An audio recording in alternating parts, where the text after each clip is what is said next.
Lobos winners at Air Force, 74-67. It's the Lobo basketball post-game show. All right, let's check in on the State Farm Insurance combination of the game. There were a lot of them tonight for New Mexico. We chose this one. When you have the right combination, great things happen just like this. Left wing catching in front of Coach Neal is EB. Left corner now to Aguac. Back out front to Elijah. Rotated quickly for a corner three from the right wing. And there's Dane Kuiper. This time, the hockey assist to EB. The actual assist to Jordan Hunter. And Kuiper's on fire. Yeah, Kuiper's on fire, but it's all ball movement right there as they bring it from left corner to the top, to the wing, to the corner for a three. Boom, boom, boom, boom. It just happens so fast. The combination of the game presented by State Farm Insurance. Talk to an agent about combining your home and auto into a plan that's right for you. Here to help life go right.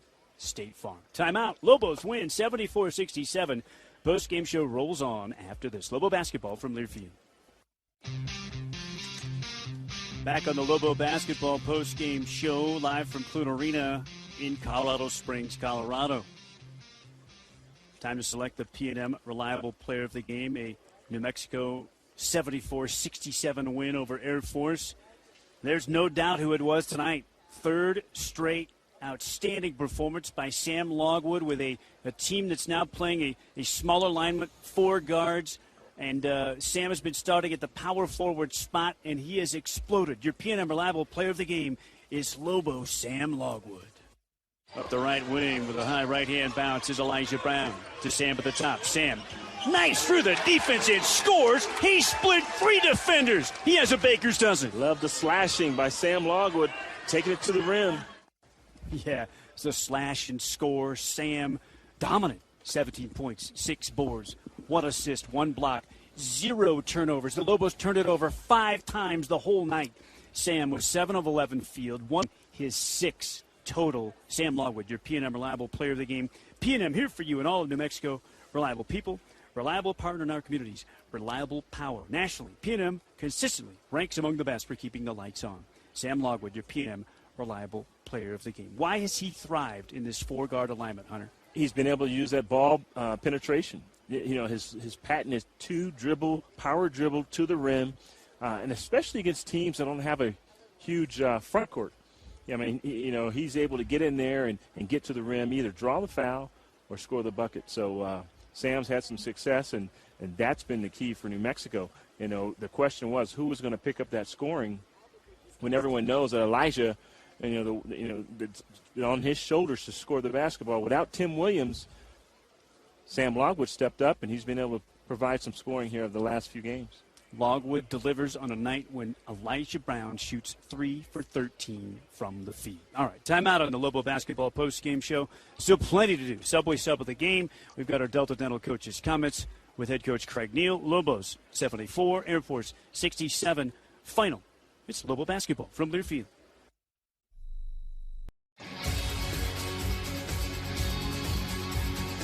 New Mexico holds Air Force scoreless over the final 2 minutes and 6 seconds and sprints to the free throw line for 7 unanswered points over the final 147 to win at Air Force. Final score, New Mexico 74, Air Force 67. You're dialed into the Lobo basketball postgame show. Bank of the West continues its commitment as the Lobo three-point basket sponsor. After every game, they donate to Special Olympics of New Mexico. And for more than 20 years, Bank of the West has contributed its over $100,000 to Special Olympics of New Mexico as part of its proud commitment to Lobo athletics. New Mexico 74, Air Force 67 is the final. It is time for our Delta Dental coaches' comments. We welcome in Lobo head coach Craig Neal. And Coach Neal, congratulations, a victory here in Clune Arena. It wasn't easy for sure, but a big win for New Mexico. Well, there's no asterisks. It's a win. Indeed. Yeah. So, I mean, it doesn't matter if it's difficult, easy, or whatever. There's no asterisk saying how it is. They finished. The Lobos found a way to finish at the end. 12 of 14 from the foul line. Yep. Played good defense. Guys made plays. Dane Kuiper hit some big shots. Sam Logwood was outstanding.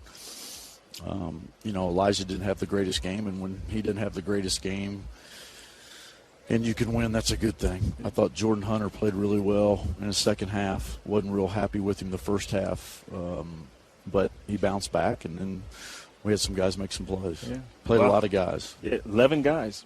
Bosch has yet stepped up early. He played great. Yeah. He played great, but we gave we gave Connor a chance and just didn't have the pop, didn't have the physicality. I thought Joe Firstinger did some really good things.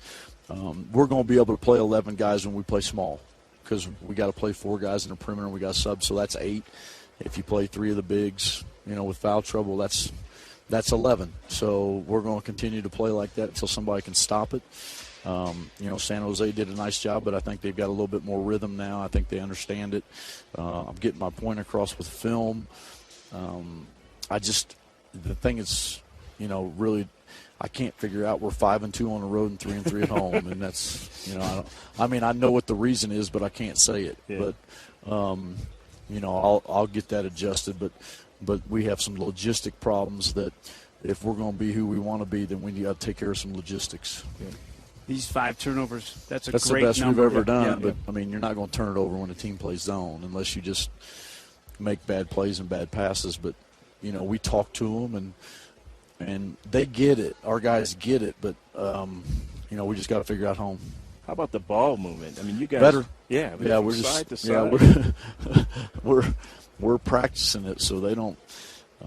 Robert saw us at shoot around, and we're working on it. I'm making them do it, and they're not holding it. And I'm not going to let them hold it. If they hold it, then they're coming out. Yeah. So if we move the ball and we can get to the second side, we're pretty potent because, Sam might not be the greatest three-point shooter. He'll make one. He's shooting 40%. He's not shooting a lot. But when we get to the second side and we can drive it and kick to Dane or Jordan or Elijah and get O on the inside, we're a pretty potent scoring team. And, it's like I told the staff before we went in this game, we were up 53 to 45 last year or 47, and we went 9 straight possessions we couldn't score.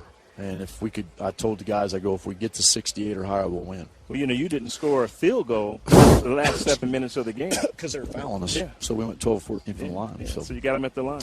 Yeah, and we missed some. We shot 71%, but we missed. Missed a front end, but he hit some big ones, and Ahir missed 2 in a row. So that's part of it. But I thought he played really good for not getting to play that much. I thought he was really aggressive and played hard. But we got to continue to rebound the ball. We can't get out rebounded.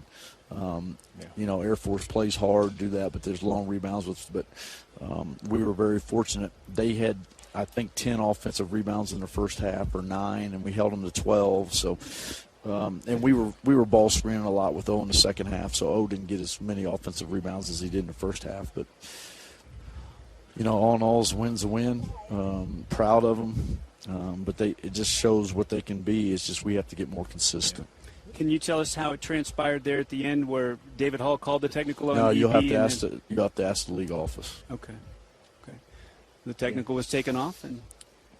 No? I can't. Okay. I'm not really going to comment about that. I'm not. Well, Coach, I'm not official. You did everything in your pregame. You talked about taking care of the basketball, attacking the rim, right. Ball movement, everything. Almost textbook to what you said you needed to do to win this game. And guys are really good. I knew they were ready. I knew they were good in film. I knew they were good in shoot around.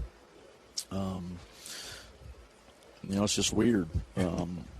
It just is. I can't put a finger on it, but we go on the road and we can beat about anybody we play. Right. And we go at home and don't play with energy, but I'm going to have some things when I get home. And there's some things that we haven't been doing that we've done in years past, and it's cost us.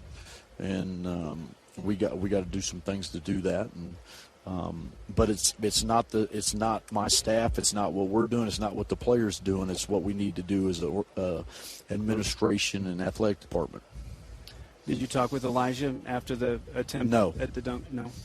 No, because I'm not going to take his passion, and I'm not going to take his love for the game. Yeah, he made a mistake. He knew he made a mistake. What am I going to harp on? He knows he's got to learn a lesson. I just told him, stop, make your free throws. We're back in 3. Yeah. So he gets it. He's a coach's kid, but I'm not going to take his love for the game and his passion he plays with. Now, he might get a little bit overboard, but that's why he plays the way he does on the road, and that's why we win. And that's why I ride him. And,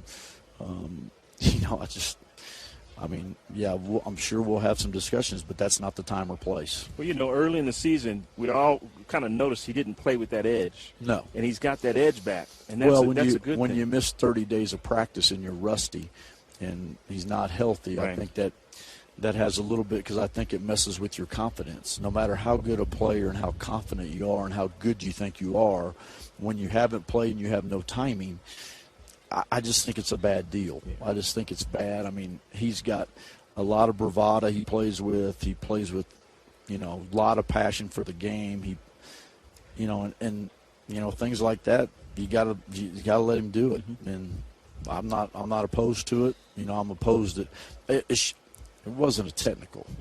So, I mean, they called it, but you just can't. He just got blown up down there and got fouled. This doesn't happen too often. You win this bench point number 31-14. That's big. Yeah, because I got Dane Kuiper coming off the bench. And I got starters coming off the bench. Well, winning here, I tell you, I've played here. It's hard. A tough environment, and people don't realize it, but this is a big win. Well, it's a big win in the sense that these cats are getting up at 5:30 and running 6 miles in boots and camo and protecting our country and doing a military act that they're mentally tough. They're going to execute, and you're not going to beat them mentally. You're just not. You got to beat them physically, wear them down, be more athletic, get what you want. I thought our guys really did a nice job. We spaced the floor out. We moved the ball. We got it where we want it, and nothing stuck. Now, if you watch this play San Jose, everything stuck. Even the way we moved stuck. So I thought they were better today, and, I'm proud of them. I mean, I can't, I just know what we have, and there's something around the corner for these guys because they're a special group. I just hope they continue to improve, and tonight they improved. Tonight they worked on their turnovers, and there's little bits and pieces that we can take away. But, one thing that we did, we came in here, we're going to change defenses every possession. Yeah, we're going to keep them off balance because once they get their offense going and moving and get it, they're a pretty fine old machine. But we try to change it almost every possession or every dead ball possession, and that helped us. Now we got out of whack us up a couple times, but guys playing different spots and playing 4 guards, they didn't go to the right spot, but that's part of it. Hunter called them audibles. Did you switch the defense mid-possession a few times? Maybe. I switched the defense and the offense. You go here, you go there, you go here, you go there. Trying to put them in the right spots. Yeah. I know you very much mean what you said about the Academy kids just a moment ago, and I love what you did there at the end of the game. You get them on the line behind the Academy kids for the Academy fight song. Because it's for all the people that have lost their lives, all the cadets that are striving to protect us, and it means a lot to me because of my son. But it should have meant a lot more to me a long time ago. Yeah. Where's Dalton right now? Dalton, I hope he's asleep, but he's not. He's probably gaming. He might have watched the game with his mom, but I don't know. I hope he did. But he's back home, and he'll go out this summer and his last year, and then he'll have to figure out where he's going to go and where he's going to be stationed. So it's not a lot of fun. So you guys get a bye. Imagine that. Yeah, we got a bye. So we're going to give them off tomorrow. We're going to practice on Friday. We're going to go out and recruit on Saturday, give them off, and get ready on Sunday and Monday for Boise. Okay, if you could have your ideal scenario, what would you like the Lobos to get better at through this bye? What's the focus going to be? Healthy. Rest. Yeah. Healthy. So, I mean, February's a tough month. These guys have been grinding, and, I mean, when you come into February and you're all excited about playing February when we struggled, I mean, my first year as 6-1, I think, went 15-3 in conference. The next year we were 0-8, and we beat Wyoming on senior night the first day of March. Last year we were 3-5 and gave 2 games away. Probably should have been 5-3. This year I was really excited. We beat UNLV at UNLV to start February, and then they tell me I don't have Tim Williams for a month. So February didn't get off to a good start, but we got a bunch of birthdays. We got Valentine's Day. We got Pink Game. So we got some special things coming up that will hopefully bring us some joy and get us over the hump, and we'll play hard.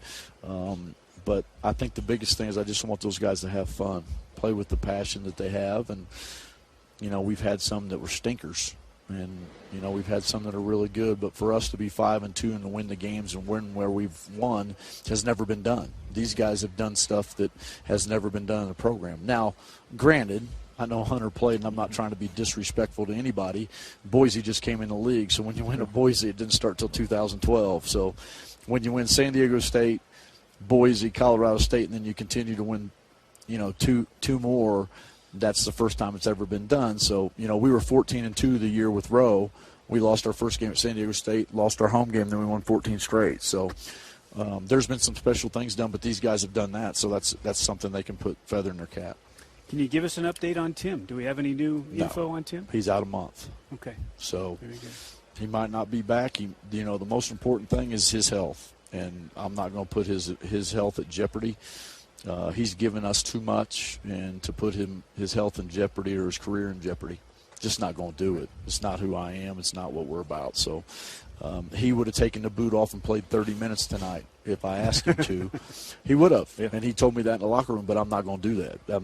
I'm not going to do that to my kid, and I'm not going to do that to my players. And he's special, and he's got a great career ahead of him. And I want him to be successful. He wants us to be successful, but I'm not going to take that chance. Dane shows some toughness, giving you 21 minutes, no mask for the broken nose, and just off the concussion protocol. And he was terrific. I don't know. Dane played terrific, but I played 3 times with a broken nose for 4 or 5 months. There was no mask. So all this mask stuff about playing and being tough, I don't understand it. My nose was fixed with a coat hanger in the locker room one time. So, yeah, he's tough, and he takes big shots, but he doesn't need a mask. No. He's going to model when he's done, I'm sure. So I told him if he gets hit again, he blows it up, we'll get it fixed, and he'll look better. But he's a good-looking kid. He's got a great body. He can be a model. I just told him don't worry about it. We'll fix it if it gets hit again. All right, enjoy the bye. Go recruit and get healthy. I appreciate it, guys. You guys are wonderful. Good job, Thanks. Coach. Congratulations, Coach Neal. Big win for the Lobos. The Delta Dental Coaches comments brought to you by Delta Dental of New Mexico. Almost 400,000 New Mexicans covered by Delta Dental plans. For more info, log on to deltadentalnm.com. Timeout. Back after this in Clune Arena. Lobo 74, Air Force 67. Final Lobo basketball from Learfield. The coaching fraternity is strong, Hunter. And Dave Pilipovich and Coach Neal both just finished up their radio obligations post-game, and they are standing right near us on the court, near the free throw line, and talking about tonight's game. And I'm going to repeat something that I said early on in our pregame, in fact, because this, to me, is an example of what's different about coming here. And it's 100% true. It's the way that the games are contested. It's the way that the fans interact with the players. There's plenty of interaction, but none of it is vulgar. Right. None of it is mean-spirited. They have fun watching the Falcons play here. They appreciate the other fans that come here. And while it might not be the loudest environment in the league, it is still a great environment. Yes, you got to find your own energy sometimes because there aren't very many people. But this is kudos to everybody. We went up to concessions before the game, and they're unbelievable up there. They see the New Mexico logo. Great to have you. Good luck. That doesn't happen everywhere. Yeah, no, they're very welcoming and accommodating here, and just the way the cadets carry themselves on the floor, off the floor, and the coaching staff. I mean, it's just a quality program, and you'd hope that could rub off on other teams in our conference. This year has been a rough road for the conference in general with baiting and trash talking. So we've seen it all, and this is just a breath of fresh air to come here and be welcomed. Amen, brother. And, the students that were over here, most of them were student athletes. Yeah. Most of them were cadet athletes, right? Mm-hmm. And during the post game, when the Air Force fight song was being played by the band and both teams were standing at attention in a line in front of us, all the students, all the cadet athletes were holding hands, male and female student athletes. You could see clearly some Air Force members of the ladies' track team holding hands with football players, monsters, right? And they're all holding, and they're kind of swaying as the fight song is playing. Just cool. Maybe I've gone overboard. I don't think so. This is just a great place, and it's a privilege to get to come here. Yeah, it's really a privilege. It is, and to win, how difficult it is to win here. People don't realize, the environment is. It's not so much the environment, but it's the style of play that the Air Force Academy players play. They're very disciplined. They play tough, hard-nosed basketball, and New Mexico was very fortunate to be victorious here. Subway sub of the game tonight, there's no doubt about it, and Coach Neal pointed it out. We're bringing Dane Kuiper, a starter, off the bench, but it was his first game back after the 10 days in concussion protocol, and Kuiper was brilliant. He played 21 minutes with a broken nose and no mask, went 4 of 7 from the floor, 4 of 5 from long range, pulled 2 rebounds, and he was outstanding. 12 total points and a blocked shot. Dane Kuiper, your Subway sub of the game, brought to you by Subway of New Mexico, Subway restaurants. Keep you going on and off the court. Stop in today. Subway, eat fresh. So, Lobos improved to 15-10, 8-5 in league, and that's game number 13. They play 18. If you could win all 5, I'm thinking second for sure, Hunter, and it's not impossible with the way things have gone in the league this year that the Lobos could get a share of a regular season trophy. Yeah. Why not? It's doable. Got to believe. Got to believe it can be done and just do it. You know, I mean, all the cliches about parity but I tell you what, this team can do it, and you got to believe it. Well, and it's not cliche for this particular league this year, right? I mean, parity is the definition of the Mountain West Conference for 2016-2017, where anybody can beat anybody on a given night, and San Jose State proved it again yesterday when they beat the San Diego State Aztecs, the vaunted San Diego State Aztecs, the pillar of the league for the last couple of years. The Aztecs sitting at 5-5 entering to tonight. Yeah. They played yesterday and lost, and they are at 500 through 10 games in conference play. Now, who'd have thought that, Hunter? Yeah, no, that's why this team has to continue, like Coach says, continue to improve. And I think it's really just attention to details, whether it's defense or offensive rebounding. Shots, to me, again, you can control 2 things. That's the defense and the rebounding. Whether shots go in or not, you really can't control that. You're not sure if you're going to have a good shooting night or not, but if you come consistent with your defense and your rebounding, good things will happen. And don't stop fighting. Not for 1 second. Never give up the fight because, as we've seen earlier this year, no game is over. No game is over. Play to the buzzer. Exactly. Speaking of buzzer, they've gone to the buzzer many more times than they're supposed to in Laramie. In the 4th overtime, with 3.5 minutes left, Wyoming leads Fresno State 95-93. Are you kidding? Yeah. Wow. Nevada 40, UNLV 26, and that's 5 minutes left in the first half. And those are the only other 2 tonight. A bunch were played yesterday as well. All right, we're done. All right, Hunter, man. awesome work, man. Thanks. Hunter Green, my broadcast partner, the Lobo legend. Producer and engineer Malik Taylor. I'm Robert Portnoy, Scott Stigler. The Overtime Call-In Show is coming up for you next, immediately following us on 770 KKOB and 94.5 FM, the flagship station for Lobo Athletics. He'll take your calls and talk about a Lobo victory. New Mexico, with the W, improves to 8-5 in league. And remember, they came in 4th in the conference by themselves. They will stay that way regardless of what happens between Fresno State and Wyoming in Laramie. And who knows, maybe Nevada will fall at home in their rivalry matchup with UNLV. That one is really just underway. All right. That's it for us for tonight. Your final score for the final time. Great to hear from former Lobo coach and broadcaster Scott Didrikson tonight. For Hunter Green and Malik Taylor and Robert Portnoy, we say so long for now. Enjoy the bye week this weekend. The Lobos will not play this weekend on the men's side. New Mexico has come to Air Force and won after losing 3 consecutive games in this building. They had not won since the 2011-2012 season. It had been 5 years, and Coach Neal, in his 4th year as the head coach, gets his first win in Clune Arena. New Mexico takes down the Falcons. Lobos 74, Air Force 67. Good night. You've been listening to Lobo Basketball from Learfield.